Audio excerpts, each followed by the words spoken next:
दोस्तों नमस्कार, मैं प्रफुल्ल कोलख्यान। बिहार में जो कुछ हो रहा है आपसे उसके पहले आपसे अनुरोध है कि कृपया वीडियो को पसंद करें, देखें और दोस्तों के बीच में साझा करें। क्षमा चाहूंगा, ये जो एक औपचारिक बात होती है वो कहना भूल गया। लेकिन आप सबको नमस्कार और कृपया इसे देखें, साझा करें। और ये कहने की बात नहीं है, व्यू तो इस पर बहुत कम आ रहे हैं, लेकिन फिर भी मैं लगा हुआ हूँ। तो कहने का मतलब ये कि बिहार में चुनाव है, चुनाव ही नहीं है, बिहार में गतिविधि भी काफी तेज। कल जिस ढंग से चीजें सामने आई हैं उसमें लग रहा है कि एनडीए में यानी कि राष्ट्रीय जनतांत्रिक गठबंधन में कुछ नई परिस्थितियां उत्पन्न हो रही हैं।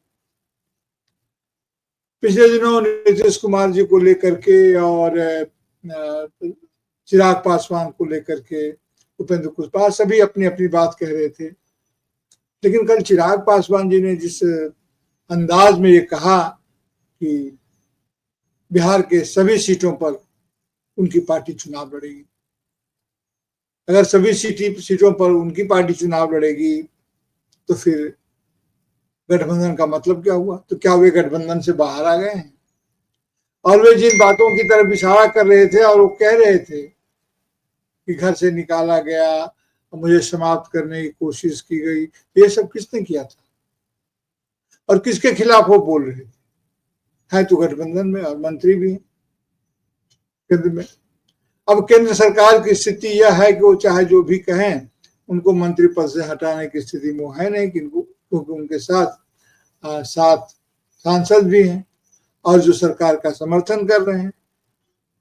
तो एक तो तकनीकी बात यह है कि वो वहां पर वो कुछ उनके खिलाफ तो किया नहीं जाएगा, लेकिन चुनाव के मैदान में ये उनके खिलाफ बोल रहे हैं, तो क्या इसकी सहमति है या मिली जुली बात है या अलग से कोई बात वो कह रहे हैं? मुझे तो लगता है कि वो अलग से एक बात कह रहे हैं, लेकिन कुछ लोगों का मानना यह है कि भारतीय जनता पार्टी और दोनों का पेट मिला हुआ है। हो सकता है, अब राजनीति में यह कहना तो मुश्किल है, कब किसका हाथ मिल गया, कब किसकी बात मिल गई, कब कौन किसके साथ चला गया, लेकिन लगता नहीं है। तो क्या अगर जो दूसरे लोग कह रहे हैं, कुछ लोग कह रहे हैं कि दोनों में तो क्या ये मिली जुली है, तो क्या ये पिछले विधानसभा का अनुभव दोहराने जा रहे हैं? क्या ये होने जा रहा है कि वो उन सभी दलों का, खास करके जेडीयू का, वो सीट काटेंगे और जेडीयू, कांग्रेस, आरजेडी तीनों का वोट काटेंगे? सीट तो क्या काटेंगे, वोट काटेंगे। क्या इसकी तैयारी की जा रही है? उधर प्रशांत किशोर जी हैं ही, वो हर बात को लेकर के वो जिस ढंग से आ रहे हैं उसका भी एक तबके पर प्रभाव पड़ सकता है। क्या पड़ेगा नहीं पड़ेगा ये तो अलग बात है, लेकिन काफी दिलचस्प मोड़ पर बिहार का चुनाव पहुंच गया है। अभी चुनाव बिहार में हो रहा है और हमारे गृह मंत्री तमिलनाडु, केरल और पता नहीं कहां कहां के विधानसभा को जीत लेने के दम्भ में की घोषणा कर रहे हैं। वो कह रहे हैं कि हम यहाँ पर सरकार बनाने जा रहे हैं, हम इसको जीत लेंगे, हम इसे जीतेंगे। तो स्वाभाविक है कि जब वो कह रहे हैं तो उनकी बात को तो भाई, वो तो गृह मंत्री हैं तो उनकी बात को तो मानना ही होगा, हम सबको मानना चाहिए। लेकिन अब मामला ये है कि उसमें कितना दम है, ये तो अलग बात है। इसके पहले भी उन्होंने पश्चिम बंगाल के संदर्भ में भी कहा था, संख्या बता दी थी। तो इतना आत्मविश्वास आता कहां से? ये जो आता कहां से है, ये बड़ा गहरा सवाल। क्या ये सिर्फ बोल भरोस देने के लिए है? कई बार तो उन लोगों की भविष्यवाणियां सटीक हो जाती हैं। कुछ लोग कहते हैं कि चुनाव के कार्यक्रम को घोषित होने के पहले ही भारतीय जनता पार्टी के प्रवक्ताओं को इसकी सूचना मिल जाती है। हो सकता है वे कयास लगाते होंगे और उनके कयास मिल जाते हैं, कई बार ऐसा भी होता है। लेकिन इसमें लोग कुछ रहस्य अगर पढ़ते हैं तो उस रहस्य की बात को भी समझना होगा कि उसमें आखिर रहस्य है तो क्या रहस्य है और क्यों रहस्य है। लेकिन ये कह रहे हैं बार बार। अब जनता की बात तो अपनी जगह है, गठबंधन की बात तो अपनी जगह है। RJD, Congress, CPI, ML, CPI, communist पार्टियां एक साथ हैं। अब कौन किसके साथ है ये कहना बड़ा मुश्किल है, लेकिन यह मुश्किल एनडीए के मामले में कुछ ज्यादा ही है। और महागठबंधन काफी संयत ढंग से अभी तक अपना काम करता रहा। तो दिलचस्प होगा अब चुनाव, क्योंकि बिहार का चुनाव इसलिए भी महत्वपूर्ण है कि बिहार के चुनाव के बाद जो अगले साल 2026 में जो चुनाव होंगे तमिलनाडु के, केरल के, पश्चिम बंगाल के और पुडुचेरी के, ये तमाम जगह जो महत्वपूर्ण, असम के, ये जो महत्वपूर्ण चुनाव है, भारतीय जनता पार्टी किसी भी कीमत पर इसको जीत लेना चाहती है। अब मुश्किल ये है कि ये तो हर कोई चाहता है, लेकिन भारतीय जनता पार्टी जीत लेने में सक्षम है और उसकी क्षमता का परिचय का आधार और स्रोत तो कुछ दूसरा भी है। अब राहुल गांधी ने एक चिट्ठी लिखी है, उस चिट्ठी को लेकर के भी काफी बवाल है। उन्होंने 5 मुद्दे उसमें गिनाए हैं, काफी मीडिया पर इसकी चर्चा हो चुकी है, अलग से कुछ कहने की जरूरत नहीं है। कहना सिर्फ इतना है, यहाँ उल्लेख करना काफी होगा कि चाहे जैसे भी हो, चुनाव आयोग की विश्वसनीयता निश्चित रूप से खतरे में है, निश्चित रूप से प्रश्नांकित है। आप किसी को भी पूछ लीजिए तो वो कहेगा कि हाँ, चुनाव आयोग कुछ ऐसा है जिसे पक्षपाती लगता है। भले ही सार्वजनिक रूप से न कहे, लेकिन एकांत में तो वो जरूर स्वीकार करेगा। और इस तरह की कई कारगुजारियां हुई हैं, कई तर्क उसमें हैं जिसका जवाब अभी उनको देना है। उनके भारतीय जनता पार्टी तुरंत जवाब देने आ जाती है। एंकर लोग जवाब देने लगते हैं, कारोबारी मीडिया के जी, एंकर लोग जवाब देने लगते हैं कि क्यों नहीं वहां शिकायत की गई, शिकायत करने का कब क्या नियम है, अरे क्यों नहीं कोर्ट चले जाते हैं।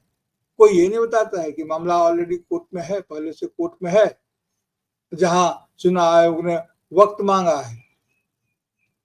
तो कुल मिलाकर के स्थिति ऐसी बन रही है, अब देखें कि कोर्ट में भी क्या फैसला होता है। देखिए, राजनीति में 3 तरह के लोग होते हैं। हम लोग कहते हैं इसको लघुआ, भगुआ और अगुआ। तो अगुआ तो बहुत कम लोग होते हैं, जो शीर्ष पर होते हैं, जो आगे आगे चलते हैं, जो मुख्य नेता होते हैं, अगुआ होते हैं। और अगुआ के साथ कुछ लघुआ होते हैं जो उनके साथ लगे रहते हैं और हर हाल में लगे रहते हैं। और कुछ होते हैं जो भगुआ होते हैं, यानी कि कब भाग जाएंगे कोई ठिकाना नहीं है, लेकिन लगे वह भी रहते हैं। तो ये हमारे पूरे बिहार की राजनीति में ये अगुआ लोग अपने अपने लघुआ भगुआ से परेशान हैं, कब साथ है, कब चला गया, कौन किधर भाग गया। तो राजनीति को इससे बचाना होगा। देखिए, लोकतंत्र में चुनाव लोकतंत्र की बुनियाद है। अगर चुनाव में ही अगर शंका हो जाए, क्योंकि चुनाव आयोग जो है वो अगर शंका उसके कारण हो जाए, तो बात तो यही निकलेगी ना, कहावत है कि सरसों में भूत। और ओझा गुनी लोग जो जमाने में अंधविश्वास का, जब पता नहीं आजकल क्या स्थिति है, लेकिन पहले जब भूत झाड़ लोग कहते थे किसको भूत लग गया है, तो भूत झाड़ने के लिए सरसों का इस्तेमाल होता था। अरे वही मस्टर्ड पीला वाला, उसे भूत झाड़ते थे। लेकिन अब जब भूत तो सरसों के खेत में तंबू गाड़ कर ही अगर भूत बैठ जाए सरसों के खेत में, या सरसों में ही भूत हो जाए, तो कोई क्या करे। तो चुनाव आयोग की निष्पक्षता को लेकर के बार बार सवाल जो उठ रहे हैं, और वन फॉर द ऑल, अभी ईवीएम तक मामला नहीं है, मामला वोटर लिस्ट और फिर मतदान के प्रतिशत आदि बहुत जगह है चुनाव आयोग की नियुक्ति। जी, ये प्रसंग है। अब ये कहते हैं कि कांग्रेस के जमाने में क्या होता था, कांग्रेस के जमाने में सरकार ही करती थी। तो जो कांग्रेस करती आई है वही आप करें। अगर उस समय में गलती हुई थी या आपको लगता था, तो उसमें आपने आवाज कब कब उठाई, कब कब कहा था, कब कब मांग पत्र रखी गई। अरे हाल फिलहाल तक तो 2 एमपी आपके होते थे, 2 की संख्या तक पहुंच गए थे ना। और तमाम लोगों में एक ये था, राय विचार करके होता था, कोई विरोध तो था नहीं। तो कब किसने मांग की और उस मांग को किस ढंग से खारिज कर दिया गया। लेकिन आज जब विपक्षी पार्टियां ये कहती हैं, खास करके प्रमुख या मुख्य विपक्षी पार्टी जो कांग्रेस है, वो कहती है कि नहीं, चुनाव आयोग की नियुक्ति के लिए, और सुप्रीम कोर्ट ने सुप्रीम कोर्ट के जज आज की तारीख में कहा जा सकता है कि वे भारतीय जनता पार्टी के प्रति सदैव ही थे, निर्मम तो थे नहीं। जब उन्होंने भी कहा था कि मुख्य चुनाव जो अधिकारी की या चुनाव आयुक्तों की नियुक्ति में सुप्रीम कोर्ट के जज को भी एक अंशीदार होना चाहिए, और सुप्रीम कोर्ट के जज सरकार की बात नहीं सुनेंगे या विपक्ष की ही बात सुन लेंगे, ऐसी बात मानने का कोई कारण नहीं था। और इसकी पवित्रता, सैंक्टिटी अंग्रेजी में बोलते हैं, वो बनी रहती। प्रधानमंत्री होते, नेता प्रतिपक्ष होते, और भारत के सुप्रीम कोर्ट के मुख्य न्यायाधीश होते। 3 लोगों की समिति अगर चयन करती तो इसमें तो कोई दिक्कत नहीं होनी चाहिए थी। और तब उन्होंने, सुप्रीम कोर्ट के जज ने यह भी कहा कि चूंकि इसके मामले में कोई सुनिर्दिष्ट कानून नहीं है, इसीलिए जब तक सरकार कोई अगर कानून बना लेती है उसके पहले तक यह व्यवस्था चले, और इसके पहले तक यह व्यवस्था चले, ऐसा कहा गया। तो कानून बनने के पहले तक तो सरकार ने तुरंत कानून बना दिया, और कानून बना के ये कर दिया कि उसमें प्रधानमंत्री रहेंगे और उनके मंत्रिमंडल का कोई वरिष्ठ सदस्य, अरे वरिष्ठ तो वही होगा ना जिसको प्रधानमंत्री वरिष्ठ मानेंगे, वो रहेंगे, और नेता प्रतिपक्ष रहेंगे। अब कितनी बड़ी कल्पना है, कितनी बड़ी बात आप सोच सकते हैं कि सुप्रीम कोर्ट का जज जो है, मुख्य न्यायाधीश, वह पक्षपाती हो सकता है, वह सरकार के विरुद्ध जा सकता है, और नेता विपक्ष के साथ, प्रतिपक्ष के साथ मिल सकता है। इसकी आशंका सरकार को है, और इसीलिए सुप्रीम कोर्ट को मुख्य न्यायाधीश के लिए वहां पर उनका स्थान बदल दिया गया। और जब विपक्षी कहते हैं कि नहीं, आपके मंत्रिमंडल का जो सदस्य है वह प्रधानमंत्री की इच्छा के विरुद्ध नहीं जा सकता, जो कि बिल्कुल स्पष्ट और साफ साफ दिखता है, अगर वह जाएगा तो अगले दिन ही क्या, अगले क्षण ही वह मंत्री नहीं रहेगा, वह सरकार का या प्रधानमंत्री की इच्छा के अनुसार ही मूव करेगा। इस बात का जब सवाल उठाया जाता है तो लोग कहते हैं कि राजनीति कर रहे हैं। अरे लोग मतलब वही जो हमारे कारोबारी लोग हैं, कारोबारी मीडिया है। अब मीडिया तो कारोबारी हो गई तो उसको तो कारोबार भी देखना है, उसके दिशा निर्देश तो कहीं और से मिलते हैं। मैं किसी मीडिया का नाम नहीं ले रहा, लेकिन आप सभी जानते हैं, नाम क्या लेना, नाम तो आप बता देंगे जब आपसे पूछा जाएगा भाई वहां क्या देखते हैं, तो पता चला कि वहां जो देखते हैं वो अपने समाज में नहीं दिखता है, जो समाज में दिखता है वो वहां नहीं दिखता है। वहां तो सब बड़ा चकाचक है, लेकिन भूख, गरीबी, सामाजिक अन्याय, क्या क्या नहीं समाज में हो रहा है। और मजाल की मंत्री महोदय या सरकार के कोई लोग उस पर कोई टीका टिप्पणी करें। तो लगवा भगवा से अगवा लोगों को सावधान रहना चाहिए, और चुनाव आयोग को किसी का उस ढंग से पक्षपात नहीं करना चाहिए। उसे अपनी विश्वसनीयता तो निश्चित रूप से साबित करनी होगी। हाँ, हो सकता है, मैं फिर कहूं, ये संवैधानिक निकाय है, बहुत सारी संस्थाएं हैं, तो हो सकता है कि चुनाव आयोग के पास सही सही बात हो और चुनाव आयोग कहे कि नहीं जो है सो हमने सही ही किया है, गलत कुछ किया नहीं है, तो बात सही है, हो सकता है। लेकिन अब इसको साबित करें और जनता में विश्वास कैसे बने यह सुनिश्चित करें। देखिए, विश्वास के टूटने में बहुत समय नहीं लगता है, लेकिन विश्वास अगर एक बार टूट जाए तो उसे फिर से बनने में बहुत समय लगता है। लोकतंत्र क्या, जीवन ही विश्वास पर चलता है। अब हम बस में बैठते हैं तो क्या ड्राइवर का लाइसेंस देखने जाते हैं? जिस बस में बैठे हैं उस गाड़ी का क्या मेडिकल फिटनेस देखने जाते हैं? उसके लिए अलग लोग हैं। लेकिन वो अगर मिले हुए हैं तो हमारी जान तो खतरे में पड़ जाती है ना। कितने लोग देखेंगे, कितने लोग, और ऐसा करने को रिवाज भी नहीं। हम ट्रेन में जब चढ़ते हैं तो क्या, या हवाई जहाज में चढ़ते हैं तो क्या पायलट की पूरी हमारे पास जीवनी होती है, वो क्या है नहीं है, क्या उनका सफलता है और क्या उन्होंने किया है, कितने घंटे उड़ान भरा है, उनकी व्यावसायिक दक्षता क्या है, क्या पता करते हैं? नहीं करते, इसके लिए विभाग है। लेकिन अगर विभाग ही मिल जाए तो जो होता है वो हो रहा है।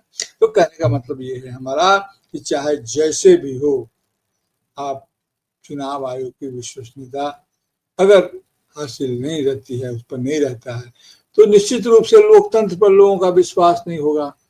कुछ लोग लोकतंत्र को अविश्वास, लोकतंत्र के प्रति अविश्वास की भावना करते हैं। लोकतंत्र हमारा हक है, निश्चित रूप से रोजी रोटी भी जिस तरह से हमारा हक है, उस तरह से लोकतंत्र भी हमारा हक है। और हक की बात हक से करनी चाहिए, और हक की बात हक से हमें करनी ही चाहिए। इसलिए कुछ तो बोलिए हुजूर, और लोकतंत्र में हुजूर कौन है? बहुत सारे लोगों को लगेगा, उन्हें कहा जा रहा है तो जो बड़े प्रभु हैं, लेकिन ये आम जनता से भी कहा जा रहा है, वह भी लोकतंत्र के हुजूर ही हैं। तो नमस्कार, आप देख रहे हैं फंडामेंटल इंडिया।